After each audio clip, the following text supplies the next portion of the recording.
en édition spéciale.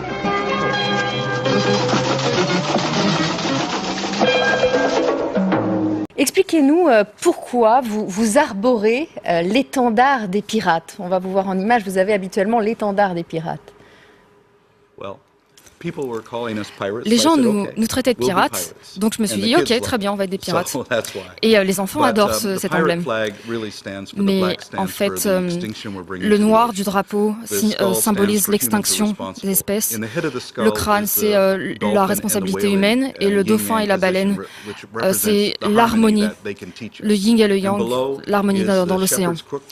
Et en dessous, c'est le bâton de berger pour la protection et le trident pour l'agressivité. En fait, c'est une agressivité non violente.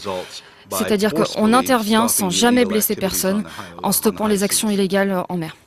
Alors votre ONG Sea Shepherd, elle est, il est vrai, plus intimidante, plus agressive que Greenpeace. Vos actions spectaculaires font trembler les politiques du monde entier et certains vous reprochent d'être un éco-terroriste. Qu'est-ce que vous répondez à ça ?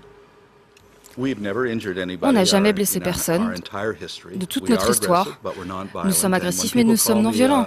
Et quand les gens me traitent d'éco-terroriste, je leur dis, ben non, je n'ai jamais travaillé pour Monsanto ou BP. Je suis un environnementaliste et je protège la vie, je ne prends pas la vie.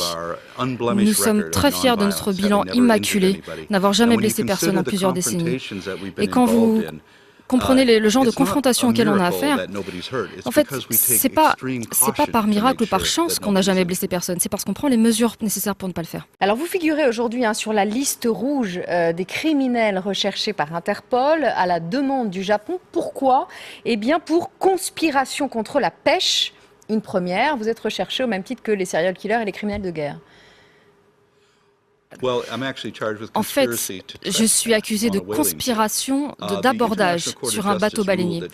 La Cour internationale de justice de La Haye a statué sur le fait que les Japonais chassent illégalement les baleines. Et nous les traquons depuis 10 ans, mais le Japon est un pays extrêmement puissant. Ils ont réussi à me placer sur la notice rouge d'Interpol pour des raisons politiques. Personne dans l'histoire d'Interpol n'a jamais été placé sur la notice rouge pour conspiration d'abordage. C'est une liste effectivement pour les tueurs en série et les criminels de guerre. Moi, je n'ai jamais blessé personne. Je n'ai pas endommagé de matériel. Tout ce que j'ai fait, c'est sauver des vies. Mais le Japon a le pouvoir de me mettre sur cette liste. Et je sais aussi que la France et les États-Unis ont vu l'absurdité de la situation. C'est la raison pour laquelle je suis en France et que je peux aller aux États-Unis. Et vous avez d'ailleurs été arrêté en Allemagne en 2012. Vous êtes enfui avant une extradition vers le Japon. Aujourd'hui, vous êtes réfugié en France. À Paris, vous vivez toujours sur l'eau, sur l'île de la Cité. Est-ce que vous êtes inquiet? Est-ce que vous craignez une extradition? Est-ce que vous craignez un enlèvement?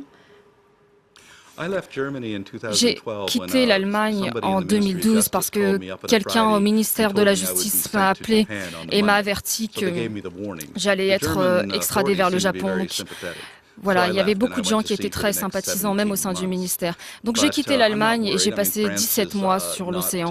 Mais je ne suis pas inquiet. Je sais que la France n'est pas un pays qui satisfera aux requêtes ridicules du Japon. La France a une longue histoire de liens avec l'océan. C'est le pays de Jules Verne, de Jacques Cousteau. Voilà, je suis pas inquiet. Je pense que les faits qui me sont reprochés seront bientôt du passé.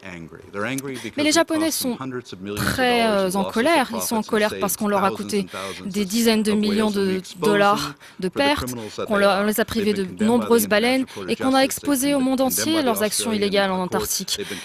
Grâce à ça, la Cour internationale de justice les a condamnés. Donc je pense que l'histoire me rendra justice. Et vous continuez de suivre de près les actions menées par les volontaires de votre ONG à travers le monde aujourd'hui. Oui, le Japon a cru qu'en m'arrêtant moi, ils arrêteraient Sea Shepherd. Mais ils ne comprennent pas que Sea Shepherd, c'est un mouvement, c'est pas juste moi. Sur les quelques mois écoulés, on a eu plusieurs centaines de volontaires sur l'océan. On a des volontaires au Costa Rica qui protègent les tortues, des volontaires au Japon pour les dauphins. On a des gens à peu près partout qui font tout ce qu'ils peuvent. Ce sont des gens ordinaires qui sont guidés, motivés par la passion.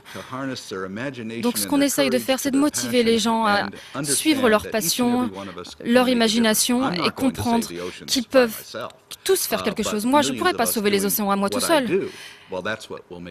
Mais voilà, faire comprendre qu'eux aussi peuvent faire la différence. Vous dites le drame, hein, c'est que l'homme pense que sa vie est plus importante que celle d'un animal. Or, sur un plan écologique, le ver de terre est plus important que l'homme. J'ai fait cette déclaration pour capter l'attention des gens. Parce que quand je dis que les vers de terre sont plus importants que les gens sont choqués. Ils se disent, comment est-ce que vous pouvez dire quelque chose de pareil? Et je l'explique très simplement. Nous ne pouvons pas vivre sur cette planète sans les vers. Eux peuvent vivre sans nous. Ça les rend plus importants que nous. On ne peut pas vivre sur cette planète sans les poissons, sans les arbres, sans tant d'espèces qui, elles, peuvent très bien vivre sans nous. Donc ça les rend écologiquement plus importants que nous. Elles ont besoin de nous et nous n'avons pas besoin d'elles.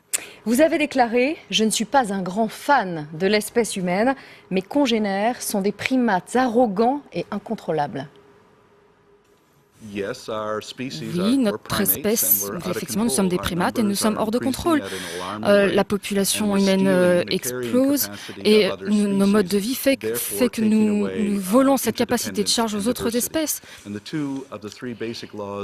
y a des lois de la diversité, la loi de la diversité, la loi de l'interdépendance et la loi des ressources finies. Ce sont les lois basiques de l'écologie et aucune espèce ne peut survivre sur cette planète sans les respecter.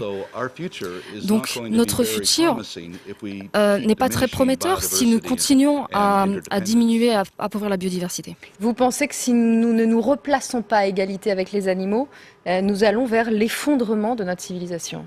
Vraiment? Notre civilisation va s'effondrer, à moins que nous trouvions des solutions.